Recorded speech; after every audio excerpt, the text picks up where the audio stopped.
Hi, I'm Nancy Bergeron, and welcome to Trade Talk. Remember all those forecasts about a strong rebound from the recession? Well, they turned out to be correct. Canada's economy is doing well. In fact, we're outpacing the US and leading the G7 with an almost 3% rate of GDP growth. Exports, however, well, that's a different matter. The international economy is more unsettled now than it's been in a generation, and doing business overseas takes a brave banker and a spine of steel. So, what's making everyone nervous? The US, Brexit, China. Let's take the next few minutes and go through them one by one. We'll explore the risks and get some advice on how to navigate these difficult times. Andrea Gardella is an EDC analyst who specializes in risk assessment.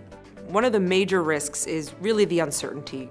One thing we do know is that some regulatory changes are possible, such as changes to rules of origin or intellectual property or how dispute resolution is brought forward. And certain sectors have gotten a little bit more attention than others, such as dairy, agriculture, and of course the services sector.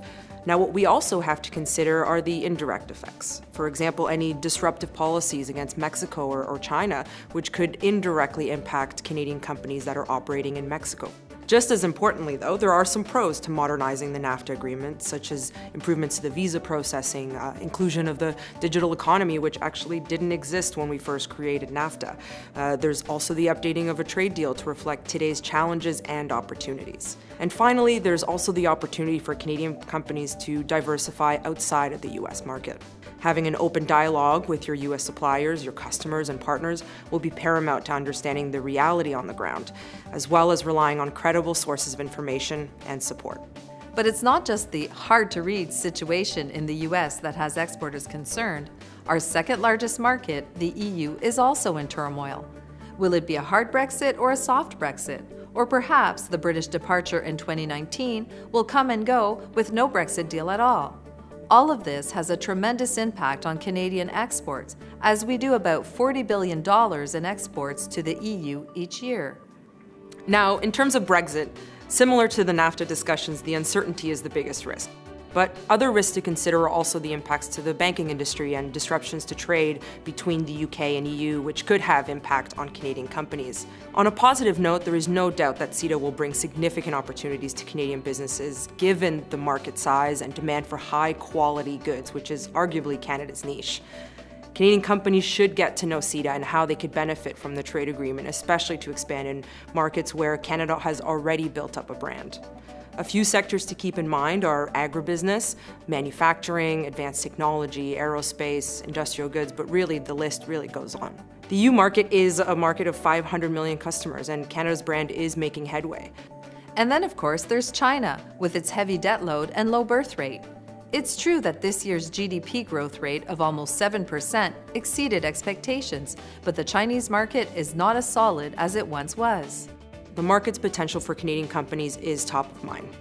China is going through somewhat of a transition, diversifying its economy and growing the domestic consumer versus low-cost manufacturing exports, and expanding into new sectors such as renewable energy. Given those dynamics and the sheer size of China, as well as a growing middle class, the answer is yes, China remains a good place to do business. That said, China is restrictive, and in particular towards foreign companies. Currently, some of the main risks we're looking at are the financial and the housing industries. Another question that has emerged in relation to China is India's role on the global stage and competitiveness towards China.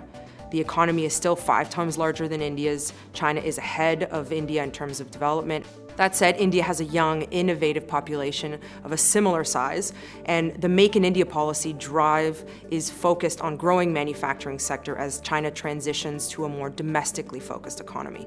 In other words, it's not necessarily one or the other, but both markets offer opportunities in different areas. So there you have it, 3 major variables which Canadian exporters should pay close attention to. The good news is that international consumers respect the Canada brand, and many of our secondary markets, India and the rest of Asia in particular, are opening up. With a world economic growth forecast of 3%, this may not be, to paraphrase Dickens, the worst of times for Canadian exporters. It may, in fact, be just the opposite.